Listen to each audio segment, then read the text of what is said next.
Well, good morning, everyone. I was just rocking Afternoon out to here our in the East music. Coast. Oh, I'm sorry. It is afternoon here too. Sorry. I Oh, am in the oh my afternoon as gosh. well. No, we hit afternoon here. So the only ones in the U.S. that haven't are in Hawaii at Yeah, this point, I think. yeah. Great. So we have Sam, and oh my gosh, I forgot to ask you how you pronounce your last name. So go ahead and do that for me. It's Hallburn, two L's. Everyone says Hal, but it's Hallburn. All Haliburn. right. I knew I was going to go with Hal, but I didn't. Yeah, So everybody it's does. so great to have you here. She is Thank the you. magic behind Simplified Accounting Management and PSB Accounting and Tax Solutions. And we're PBS. just so like, did I say it right? Oh, I PBS. said it PBS. Sorry. There I am That's again. okay. Oh my gosh. Even in my head, I went, oh, I said that wrong. Anyway, she is an Intuit Accountants Council alumni, serves on the Insightful Accountant Advisory Board, still doing that? Yep. Yep. Yep. All right. And it's just part of the Wooders Writers Coalition and all around just great person. And we're so happy to have her here. So take it away, Deb. Well, we're thrilled you're here, Samantha. Thank you. I'm thrilled to be here. Now, I feel I've known you forever, and I don't remember the first time we met. Do you? We were, yes, we were accountant council alumni together during the COVID year Oh, you where were on we didn't get to council with be in. me. But I did. Yes, yes. I'm so And we embarrassed. didn't get to be in We didn't get to person. see. That's okay. We didn't get to be together because of stupid COVID. So Yes, that's and, that's and we where our one original. time we got to go to campus. Did you go to that one time? I did, yeah, Okay. I did, Oh, I tell you yeah. what, that We filmed that at the very end, and then we were gone. Then it was over. yeah. I mean, they really need to rehire us for that because it was I literally, I have written emails. yeah. Because part We of it, won't go I into mean, that, but that one I time we know. got to go, it was just fabulous. Mhm, I mean, I think council mhm. was one of the highlights of my whole career. I'm gonna say it really is the highlight of my Yeah. career because it was a dream I didn't even know I could dream.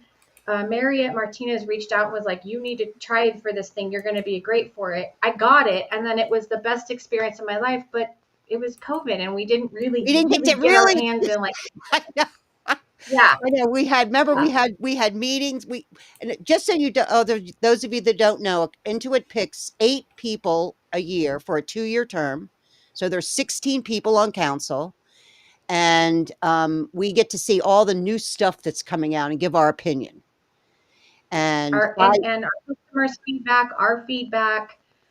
We also get to be part of the future of the product yep, by saying what would be great to have and what's missing and what sucks and what could be better. yep. It It, was it it was was great. it was great, and I know I interviewed for council. I think every year that I was finally picked me, and I remember Kim Aspaugh called me up, and she goes, "Well, I do." She's very quiet.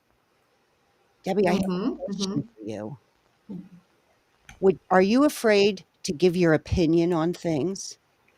I said to her, I have no problem giving my opinion, but will you have a problem hearing it? And Yes, that's what and that's what they wanted was our opinion. And what was the biggest takeaway from for you being on council? What was your favorite piece? honestly, this is gonna sound sucking up ish, but it's not. My honest biggest takeaway was that they actually give a crap. Like they care Right. about because there's so much negative things and there's so many people that just can't wait to say stuff that's wrong with the product or the people or whatever, that it was really cool to see from the inside that Intuit really cares about their accountants and their product and their business owners enough to want to have us there giving our feedback. In my opinion, I'm just some girl from a mountain, 3,000 people. Why does my opinion matter? How did I even end up here? But I did, and it was just an amazing experience. And the way they treated us, and the red carpet service, and the fact that they took it so seriously when we had I remember there's a couple moments when it got pretty dang heated in that room. Like people had some strong Which opinions, one was and that? they What? Because I usually was one of those heated ones. okay, so they were talking about a product that they were going to launch, and it was like the self-employed version, but it wasn't self-employed. It was something a little different, but it was more than Ledger is. It was kind of like an in-between between self-employed and Ledger. And I don't think they ever launched it. And that day might have been the reason why, because that room just got real fired up. And they like sat back and were like, "Oh man, you guys are serious about this. We really need to take this into consideration." And then it didn't launch. They didn't do it. So I feel like they actually took our loud voices and heated opinions, and they were like, "Well, let's not do that." Mm. So they Oh, don't get it right 100% of the time, but they do care. it was great. Regardless of what all these people online want to say, I saw for a fact that they care. Right. And I thought that was really cool.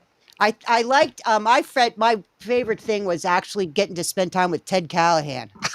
Yes, Oh, I I'll go close second with you on that. That was great, and he's so fun, oh, and the way he's he just a just takes heartthrob. information. Well, Ugh. I mean, Mm. I don't know where this is going, but I'm not going to disagree.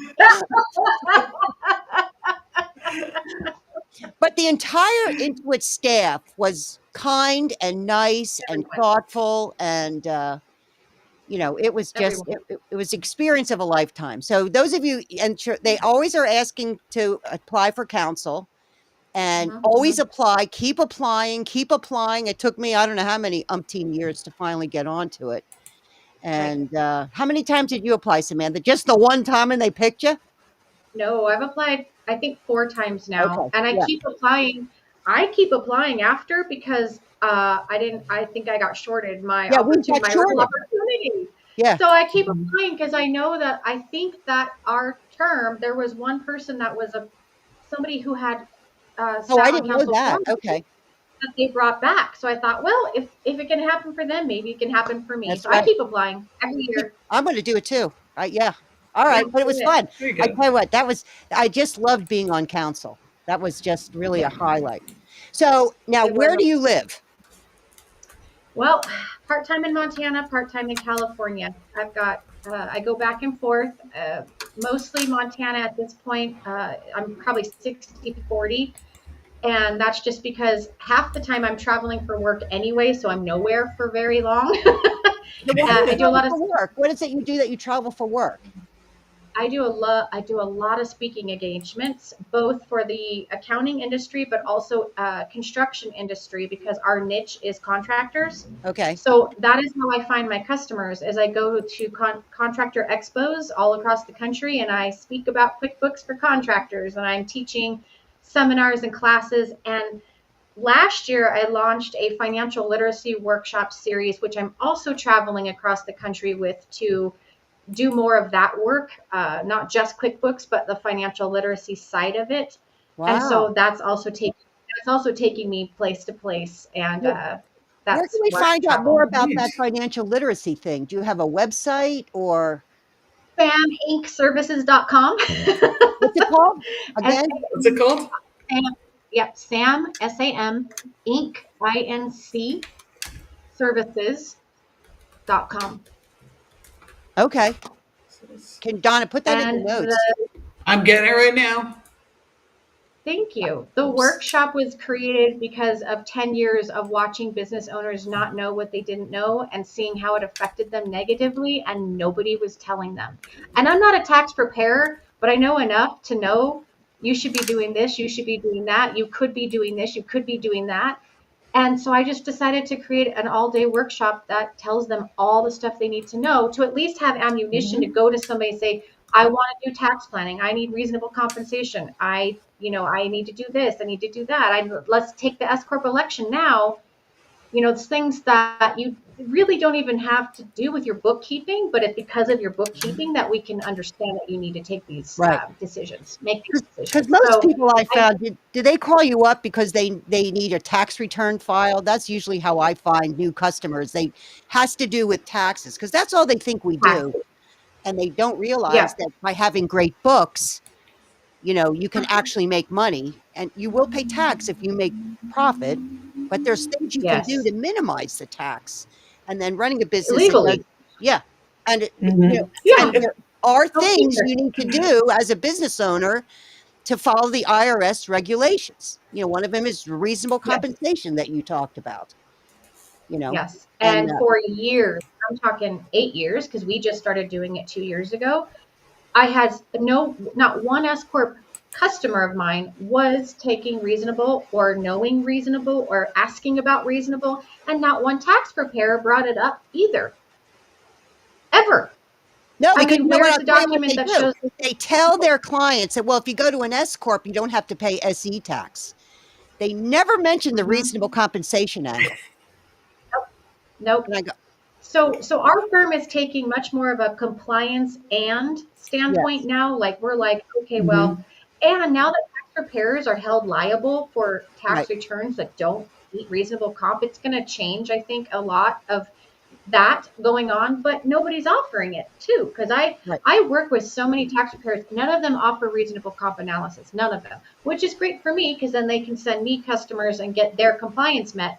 But it's craziness. So anyway, that's why I designed this workshop, because I thought no one's telling them, and when they tell them, they're only telling them if you can afford to pay $1,000 an hour to sit with me and tell you, type of thing. The Right. little guy that, if he knew it here, could get here so much faster, isn't getting told. So my idea is get butts in the seats for cheap. Get the outline of information you need to be successful. Now you can go and be successful because you know what you didn't know, even if I'm not the one doing it for you. Now, is this can they take this online, or they attend it in person? How does it work? I really wanted the in-person thing, but I have been forced by low attendance to put it online as well. But I'm doing it in little baby pieces online because no one's going to sit in front of their computer for 8 hours. I certainly wouldn't. And if you do, you're all over the place in your mind anyway. So the all days are in person, and then we're doing little mini snippets online of a lesser deep dive, a less dense version of the information, Right. but still a lot of information. Yeah. What platform are you using to put it online? Just Zoom. We don't have like Oh, Zoom. we Okay. are working. Yeah, Nothing we're fancy. working. Yeah, we're working towards having a webinar platform, but we just haven't gotten there yet. So we're zooming it. Well, that's exciting. I'm going to check Perfect. that out for That's, sure. you work your way up. I like that. Yeah, Yeah, just like you tell our got to business Yeah. start owners to somewhere. do. That's great. Yep. You So you're doing Start good. and then figure it out. Start and then just start doing it, and then you figure it out along the way. That's Yep. great. I and mean, I did not know that about you, so I am going to check that out. Well, thank what other you. things are exciting you're working on? Seems like you have a full plate. I do. Unfortunately, I have packed a real full. So I am doing a lot more accounting conferences this year than I've ever done in my whole career, which is incredible, exciting. I think the only one I'm not speaking at this year is Connect that I applied for. Mhm. So it's been great. And so I'm also writing a book that is, I'm starting to piecemeal a book for contractors. That is something that kind of is showing me as the expert. But what it's going to be is like the telltales of everything I've seen contractors go through that started out with financial either woes, or when they got really big, all the stupid decisions they made with all their money that then they crashed and burned because they didn't do it right and they had no one helping them. I just thought I would take them through a little journey of what you should and shouldn't do. But it's more of a marketing tool. I got this idea from Robert Norlander, who is a member, who's been on the Woodard Writer Coalition a couple times. And he just said, you have to talk to one audience, start the first thing talking to one audience, and it doesn't matter if it's not for everybody. And that's the audience I chose because that's our niche. So I'm trying to go down the author route now. And just I have two companies. I have the consulting and training company and the accounting company, done for you, done with you. And then, yeah. That's And then great. sometimes How I go, long have you been doing this? Like your whole life? You look like you're 21. oh, whoa. So, no. I am 44. Oh my God. I Still a baby. I'm Still a baby. I've officially been doing the accounting for 10 years. Before that, I was in operations, I was in project management, I was in sales and marketing and PR. So I've kind of run the gamut of in construction. So I've in Mhm. auto, and so that's how that became my niche, because it was so natural to me, because that's what I had done in my previous careers. And then in 21 is when I launched the consulting firm, and that was a direct result of all of my customers that couldn't afford me going, can't someone just show me how to do this? Can't someone just show me what to do? Right? So I don't make these big giant messes and then have to clean them up and pay more money. So I thought, I sure can. And so I just separated the two. It's either done for you or I'm going to do it with you through the consulting and training. Oh, I like how you done for you or done with you. With you. Yeah. Yes. Yes. Okay. I Very different agreements, very different promises, very different engagements. Like, I'm not doing the work for you in consulting and training. You're doing it and I'm helping you. If you want me to do it, it goes over here, and it's a whole different price point too, because with Is it more consulting, money it's when kind of you do it for them or the consult? Which one costs more? consulting. Oh, really? Because it's a one and done normally. I mean, we do have packages where we discount our normal rate if you buy this many hours at a time type of thing Hmm. versus our hourly rate. But a lot of the consulting is tech issues, is just show me how to do this one thing. Oh, I messed up my reconciliation. Can you help me? Show me how to the proper way to do things. I have had several 8-hour training packages turn into 32, 42, 52 hours because everybody learns at a different pace. So when people Mhm. start, and everybody's books are easy. I know we've all Uh-huh. heard this Yeah, before. they're all, yeah. It won't take me that long to learn it. We'll just do the 8 hours, and by 8 hours, they know nothing because they don't retain it, or it's way more than Mhm. they thought it was. Right. And the other thing is you have to be willing to change how you think it should be done, or you've always done it. And people aren't necessarily always there right up front, so that we've got to break through that before we can actually teach them anything. So, or they're delegating the learning to their staff. So I work with one person for 8 hours, then the next person for 8 hours, and the next person for 8 hours to show them their specific role and then how it all comes together. And this is your PBS website? That's that Sam Inc. services. Oh, That's the standing same. services on that too. Mhm. That's right. All the training and consulting education is Sam Inc.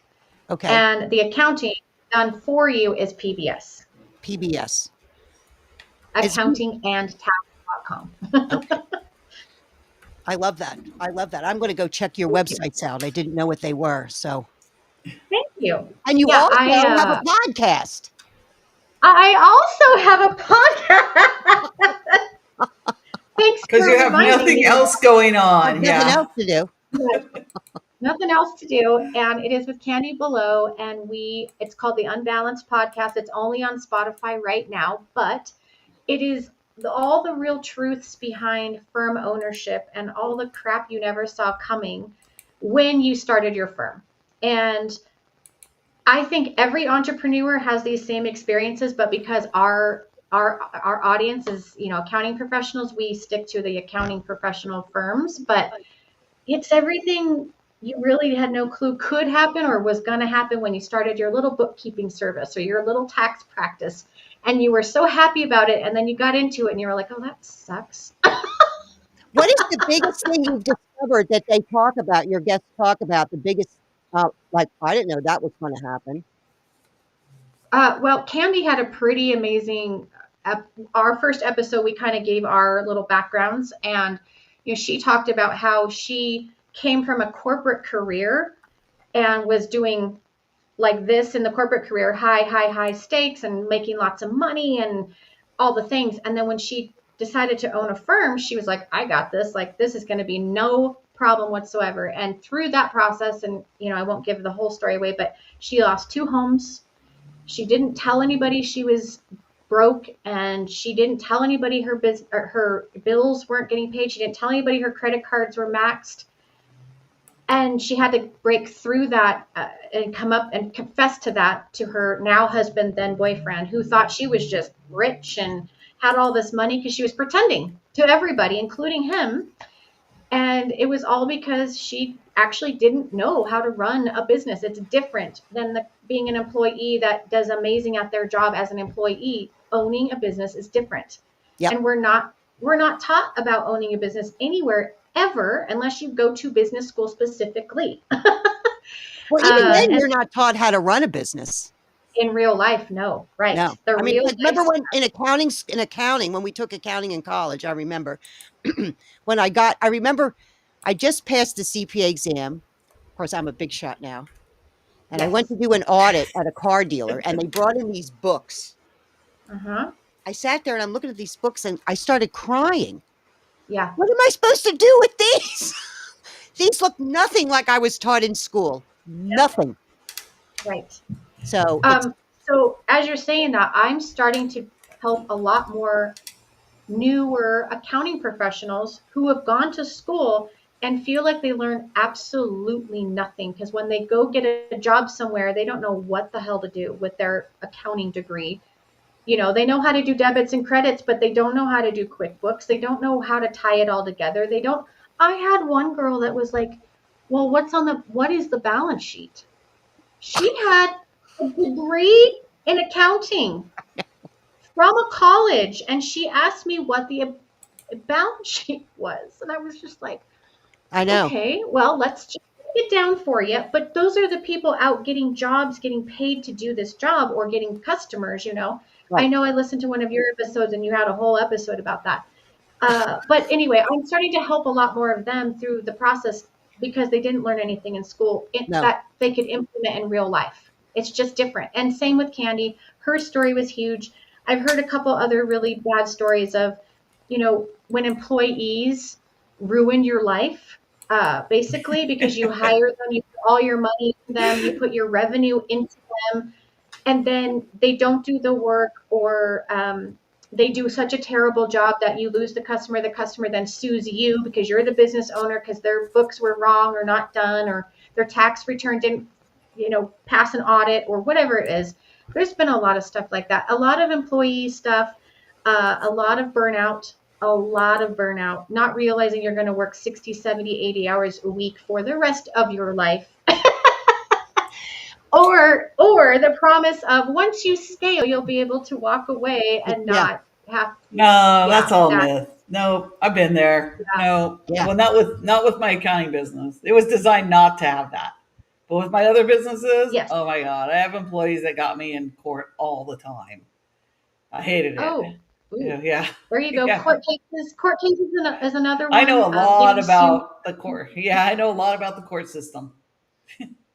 I know. Yeah. I Unfortunately. always kept my business got really big with Uh huh. employees, and I thought I'm not having any fun anymore. Yeah. And I'm working harder. I got employees so Yeah. I wouldn't work as hard, and I'm working Yeah. harder at stuff I hate doing. So Yeah. when Yeah. so I Yes. said, you know what? Who I needs get this? that. Who needs this? So Right. so Right. it's funny because So those are the types of stories when we you go to find. conferences, they keep talking about scaling and getting big, and Oh, you walk around if you're just a solo, like the three of us, kind of, and they go, "Well, I guess I'm not Hmm. good Hmm. enough." No, wait a minute. I'm great. No. Yeah, because Yes. when you and look at what then we're Yeah. I've yeah, definitely I learned know. the It's like scaling. it's craziness because they're like, well, you'll only get so much revenue. And I walk around going, really? I think I'm making more than you guys are, and you have like 20 employees yeah, to do what like half of what I've already done. I know. And it's like, oh my gosh. I know. So a big lesson I've learned in my life, not just accounting, but in my life, is I was one of those corporate people that made a ton of money. And then I crashed, my whole world crashed and burned. I lost my job. Everything failed. I got my car repoed. I mean, you name it. Everything bad happened. None of my crap paid my bills No. when that happened to me. None of it. Hmm. So I learned such a huge lesson of if my bills are paid, I'm happy with that. I would rather have a simple life. I don't want the big fancy house, the big fancy car that all costs me my entire nut for the month.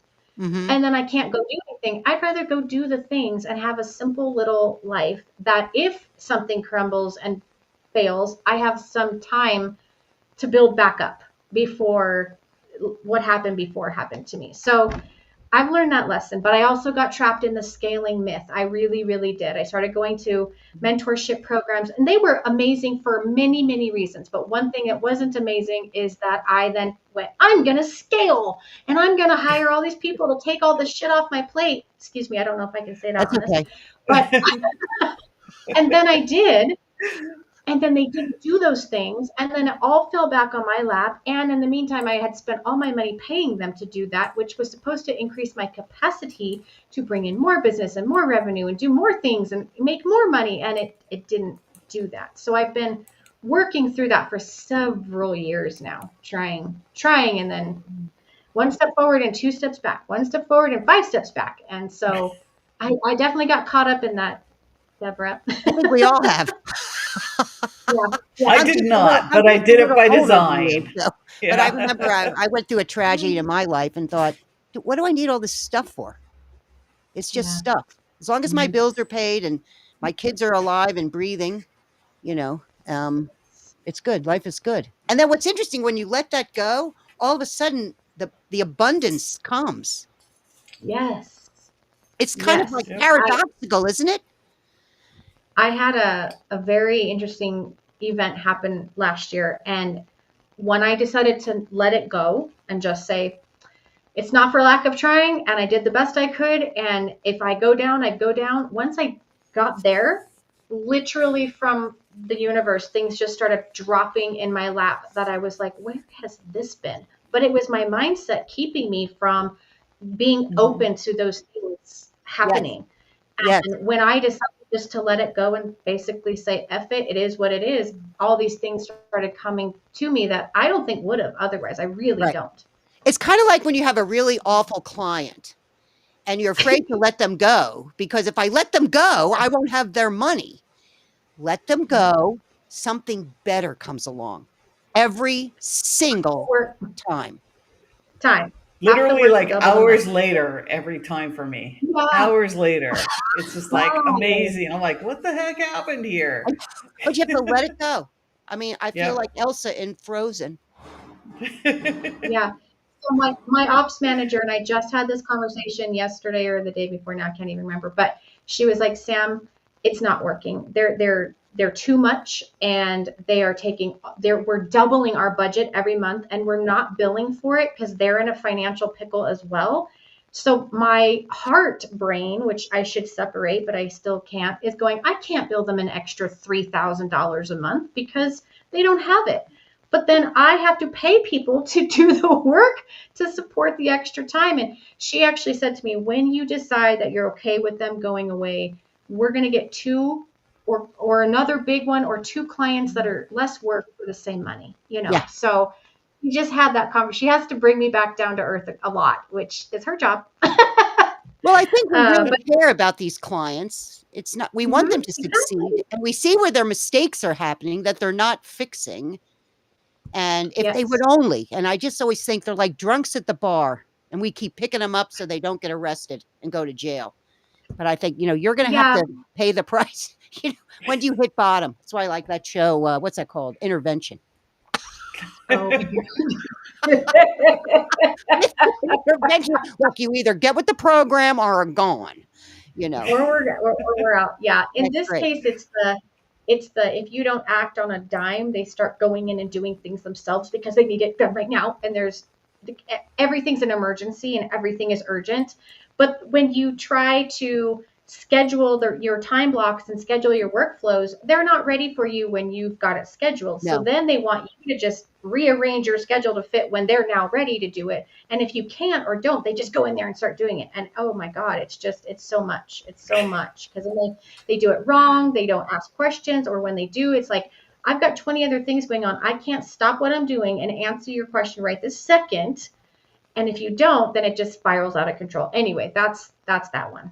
I have a client like that, she when, I ask, "Okay, I need your daily, your information." First goes every Monday, she gets that email, and then she Mm-hmm. finally responds a month later, 2 months Yeah. later, and now she needs Mm-hmm. it today.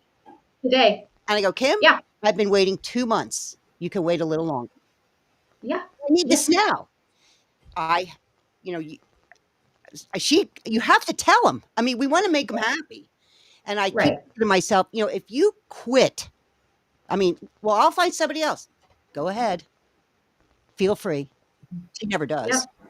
You know, in fact, I her know. taxes have been sitting around since January. What is it now? July? She It just is. called Hal the other day. Can I come over and get my taxes? I'm thinking, and so I said, don't change put it on your schedule. We've Right. known since January. They've been sitting there, but Right. so if you have free time, come on over. But, we're going to Marco, we go to the New Smyrna Beach one.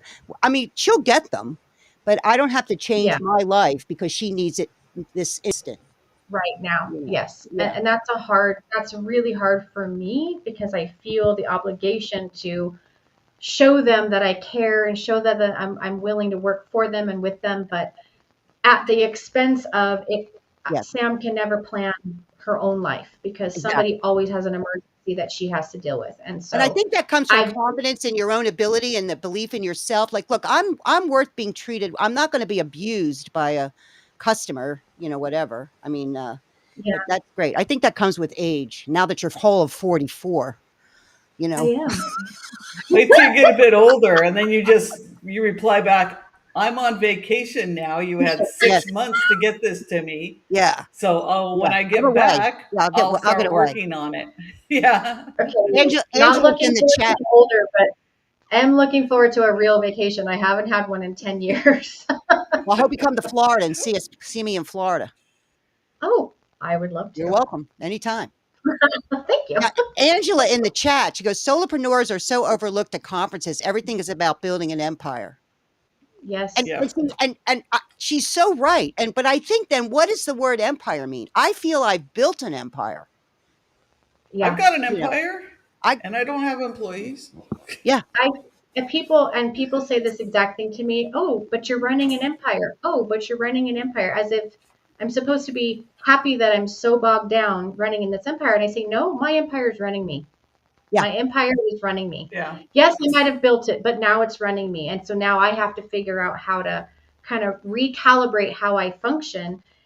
And I have to be okay with I'm going to lose customers when I do this. I'm going to maybe have to scale back my team because I won't be able to afford it to do what I have to do to make my life better. And all of that's really hard. It's it is really hard. hard when you've worked so hard to get somewhere and then you have that epiphany of it's just not going to work. What got me here isn't going to get me there. Right. I keep telling Right. myself that. And is And it's there where so, you really want to be? What is no, there?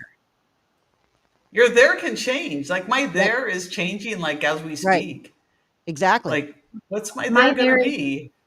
yeah, my there is changing currently. It's interesting timing that we're having this conversation, but and it feels selfish. It feels wrong almost. It feels bad, but then it also feels like, oh my God, maybe I have hope of being where I want to be. I didn't want to be where I am when I was 20. I didn't want to be where I am when I'm 30. I won't want to be where I am when I'm 50. So yes, we change with time. Yes. Uh, Hmm. and you have to let that be okay. And And I'm just think how struggling. you're inspiring people. I mean, if you're doing it and leading the way, you're inspiring others to follow. And I think that's really important. Yeah, You really Heather make an Satterley said, impact. Heather, I sat with Heather Satterley once, who is an industry hero of mine.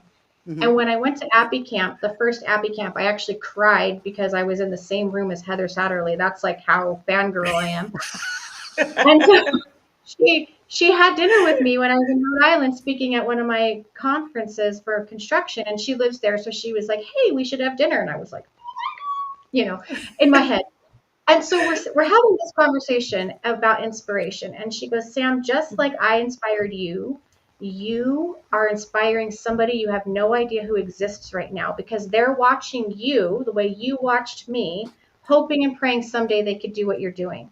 Right. And you started not doing it and you're here now and they're starting not doing it and they're going to get, Right. just be open to helping them and receiving that one." And I was like, oh my God, I never would think of myself as an inspiration of any kind, but having her say that, I go, you know what, that's kind of true because I was just this little girl in the back of the classroom at one point, and now freaking having dinner with you. What the hell? It's exciting, isn't it? It's Yeah, exciting. it's Well, exciting. anyway, And it didn't happen overnight. It took years to right. get there, but it was the perseverance of this is what I really want and I'm going to work for it. And you're so kind and generous. I think that has a big part of it.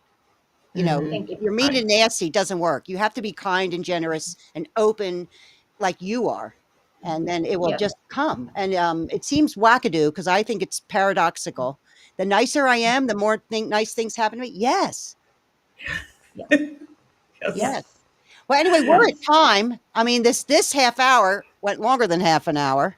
Woo! And Flew by. I want to thank you for your time and everything you shared. Donna, do Thank you you. have any last words you want to say? I think we're good. She already covered the exciting part. So, yeah. We just have been talking, but if yeah, I'm happy to say anything or answer anything anybody No, has. inspiring me as well along This the is great. way. So I it's mean, like, everything yeah, you said, no. everything you shared is so wonderful, and we'd love to be guests on your podcast too, if you ever want Yes, us. and Yes. I'll send you the Calendly and we can book it. Okay, great. All All right. If right. there's We're Well, any we're till next on. time, we want to say goodbye to Sam. Thank you again for coming, and until next time, be fiery. Bookkeepers on fire. Like, subscribe, and share.